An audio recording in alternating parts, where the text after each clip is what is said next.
ಮಾಜಿ ಮಸಾಲ. ಎಂತ ಅಡಿಗೆಯ ರುಚಿಯಾಗೋ ರಹಸ್ಯವು 20 ರೂಪಾಯಿ. ತೀವ್ರ ಅನಾರೋಗ್ಯದಿಂದ ಬಳಲ್ತಾ ಇದ್ದಂತಹ ಮಾಜಿ ಸಚಿವ ಬಿಸಿ ನಾಗೇಶ್ ಅವರು ಇಹಲೋಕ ತ್ಯಜಿಸಿದ್ರು. ಇದೀಗ ಸ್ವಕ್ಷೇತ್ರ ತಿಪಟೂರಿಗೆ ಅವರ ಪಾರ್ಥಿವ ಶರೀರ ಬಂದಿದೆ ಅಂತೇಳಿ ಗೊತ್ತಾಗ್ತಾ ಇದೆ. ಮಾಜಿ ಸಚಿವ ನಾಗೇಶ್ ಅವರ ಸ್ವಗೃಹದಲ್ಲಿ ಅಂತಿಮ ದರ್ಶನಕ್ಕೆ ಬೇಕಾದಂತ ವ್ಯವಸ್ಥೆಯನ್ನ ಮಾಡಲಾಗಿದೆ. ನಾಗೇಶ್ ಅವರ ಅಂತಿಮ ದರ್ಶನವನ್ನ ಪಡೆದಿದ್ದಾರೆ ಮಾಜಿ ಸಿಎಂ ಬಿಎಸ್ ಯಡಿಯೂರಪ್ಪ. ಮಾಜಿ ಸಚಿವ ಬಿಸಿ ನಾಗೇಶ್ ಅವರ ಪಾರ್ಥಿವ ಶರೀರಕ್ಕೆ ಬಿಎಸ್ವೈ ಅವರು ಪುಷ್ಪ ನಮನ ಸಲ್ಲಿಸಿದ್ದಾರೆ.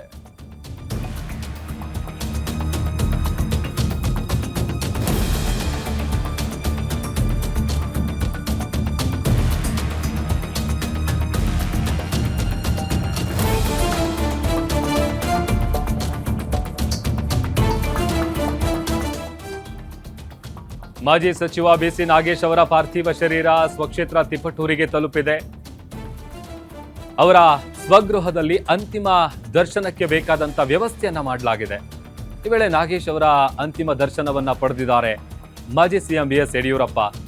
ಮಾಜಿ ಸಚಿವ ಬಿಸಿ ನಾಗೇಶ್ ಅವರ ಪಾರ್ಥಿವ ಶರೀರಕ್ಕೆ ಬಿಎಸ್ವೈ ಅವರು ಪುಷ್ಪ ನಮನ ಸಲ್ಲಿಸಿ ಅವರ ಕುಟುಂಬಸ್ಥರಿಗೆ ಸಾಂತ್ವನ ಹೇಳಿದ್ದಾರೆ. ಬಿಎಸ್ವೈ ಅವರು ಅವರ ಸ್ವಗೃಹದಲ್ಲಿ ಅವರ ಅಂತಿಮ ದರ್ಶನಕ್ಕೆ ಬೇಕಾದಂಥ ವ್ಯವಸ್ಥೆಯನ್ನು ಮಾಡಲಾಗಿದೆ. ಸಾಕಷ್ಟು ಸಂಖ್ಯೆಯಲ್ಲೂ ಕೂಡ ಬಂದು ಅವರ ಅಂತಿಮ ನಮನವನ್ನು ಸಲ್ಲಿಸುವಂಥ ಕೆಲಸ ಆಗ್ತಾ ಇದೆ. ಈ ವೇಳೆ ಮಾಜಿ ಸಿಎಂ ಬಿಎಸ್ ಯಡಿಯೂರಪ್ಪ ಅವರು ಕೂಡ ತೆರಳಿ ಪುಷ್ಪ ನಮನವನ್ನು ಸಲ್ಲಿಸಿ ಅವರ ಕುಟುಂಬಸ್ಥರಿಗೆ ಸಾಂತ್ವನ ಹೇಳಿದ್ದಾರೆ ಬಿಎಸ್ ಯಡಿಯೂರಪ್ಪ ಅವರು.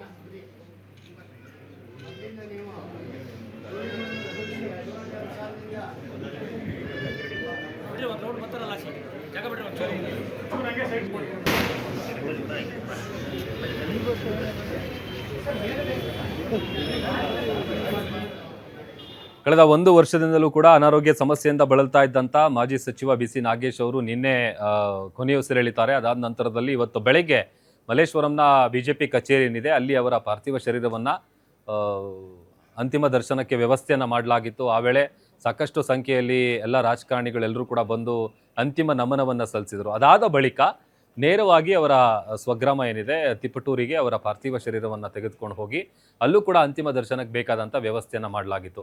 ಅಲ್ಲೂ ಕೂಡ ಸಾಕಷ್ಟು ಸಂಖ್ಯೆಯಲ್ಲಿ ಬಂದು ಅವರ ಪಾರ್ಥಿವ ಶರೀರಕ್ಕೆ ಅಂತಿಮ ನಮನವನ್ನು ಸಲ್ಲಿಸಿದ್ದಾರೆ. ಈ ವೇಳೆ ಮಾಜಿ ಸಿಎಂ ಬಿಎಸ್ ಯಡಿಯೂರಪ್ಪ ಅವರು ಕೂಡ ತೆರಳಿ ಪುಷ್ಪ ನಮನವನ್ನು ಸಲ್ಲಿಸಿ ಕುಟುಂಬಸ್ಥರ ಜೊತೆಗೆ ಮಾತನಾಡಿ ಅವರಿಗೆ ಧೈರ್ಯ ತುಂಬಿದ್ದಾರೆ, ಸಾಂತ್ವನ ಹೇಳಿದ್ದಾರೆ ಮಾಜಿ ಸಿಎಂ ಬಿಎಸ್ ಯಡಿಯೂರಪ್ಪ ಅವರು.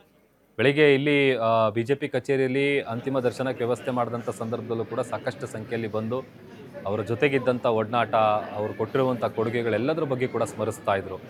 ಅದೊಂದು ಕಡೆ ತಿಪಟೂರಲ್ಲೂ ಕೂಡ ಅವರ ಸ್ವಗ್ರಾಮದಲ್ಲಿ ಸಾಕಷ್ಟು ಸಂಖ್ಯೆಯಲ್ಲಿ ಜನ ಬಂದು ಅಂತಿಮ ನಮನವನ್ನು ಸಲ್ಲಿಸ್ತಾ ಇದ್ದಾರೆ. ಈ ವೇಳೆ ಬಿ ಎಸ್ ಯಡಿಯೂರಪ್ಪ ಅವರು ಕೂಡ ತೆರಳಿ ಅವರ ಕುಟುಂಬಸ್ಥರಿಗೆ ಧೈರ್ಯ ತುಂಬಿದ್ದಾರೆ. ಕುಮಾರಣ್ಣ